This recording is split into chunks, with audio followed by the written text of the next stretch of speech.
going to Bayview Park Hotel sa Ermita, Manila para sa workshop. Departed in Lucban at 2:30 in the morning.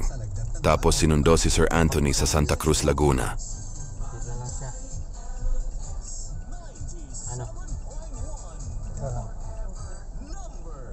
Dito na tayo dadaanan. At may nadaan ang baha sa tapat ng Sunstar Mall, Santa Cruz, Laguna. Buti na lang kalahati ng gulong lang ang taas kaya safe. Putit, nakalusot yung kotse niya. Mataas pala dito. Kalahati ng gulong.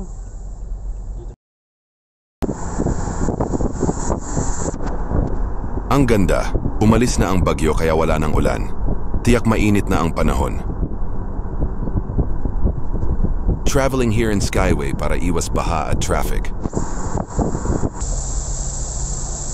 Yun lang kala ko wala ng ulan, pero meron pa pala at sobrang lakas pa ng ulan.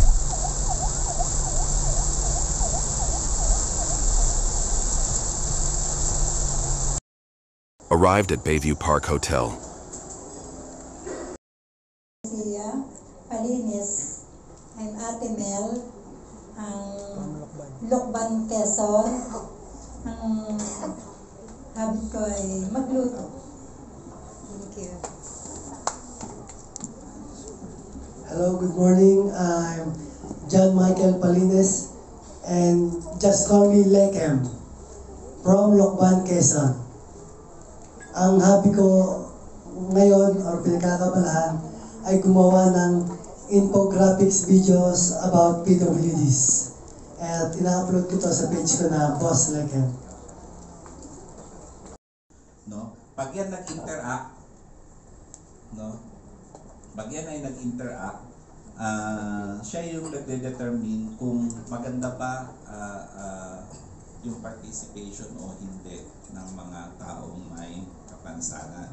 No? So, importante maintindihan natin sa personal factor, yung impairment natin, no? Kung hindi accessible. First group activity for today.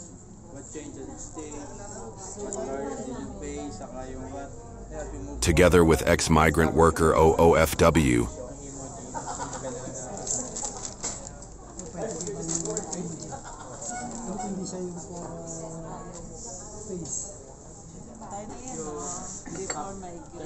ano na, red na yung gagamitin natin pen.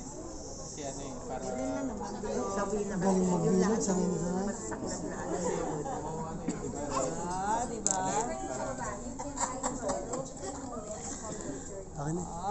Ayun, pag kinalakihan mo, sasabihin sa'yo ng magulang, anak, nahihirapan tayong mag-aral ka kasi sa case ko, di pa uso wheelchair.